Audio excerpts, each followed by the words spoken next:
Hi, and welcome to Press Play with Ray. I'm your host, Rachel Quinn, and today we will be discussing the 1989 film that won Tom Schulman the Academy Award for Best Original Screenplay, Dead Poet Society. Some interesting background on this film is while not technically labeled as a true story, it's still based on Schulman's own life experiences while attending Montgomery Bell Academy in Nashville, Tennessee. Most notably, the character of Mr. Keating, portrayed by Robin Williams in the film, was modeled after real-life professor Sam Pickering Jr., who still teaches at UConn to this day and was a real-life inspiration for Schulman. The film was directed by Australian filmmaker Peter Weir and won 20 awards with 19 additional nominations. I only recently watched this film because I knew it was a drama, and I don't particularly like watching anything that makes life sadder than it already is, but I'm so glad that I did because it truly is worth the emotions that this film evokes. This movie highlights the need for individuality and creativity and shows how cold and rigid we can become if we forget these simple acts of joy. The acting is incredible, featuring Robin Williams, Ethan Hawke,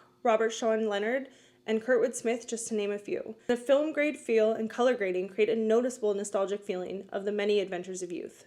This coming-of-age film pulls heavily on the restrictions that others put on us and the consequences that we are left with when faced with too many rules and regulations. On a basic level, this film is a great case study on the impact that lighting has on cinema and how it can actively generate emotions in us, even on a subliminal level. For example, the interior school shots are usually dark, shadowy, sterile, and static, a huge contrast to when the boys are seen outside or even in the presence of Mr. Keating, where the light will shift and the shots are now vivid, bright, and moving. That difference was really interesting to me because it quickly forms that distinction in your mind, even when you're not actively noticing it while watching it in the film. It gives you such a sense of relief when you're outside the building that you feel like you can physically breathe easier again. The movie's motto of Carpe Diem is met with such a simple theme: living your life to the fullest and noticing the impact that others can have around you when they do not take the time to look to their own internal issues and always try to find someone to blame, even if they are the ones who are creating the problem in the first place. If you thought any of that was interesting and you would like to hear my full analysis of this film and many more, please consider following my channel so you can see all my future videos. Thank you so much for watching, and I hope you choose to press play.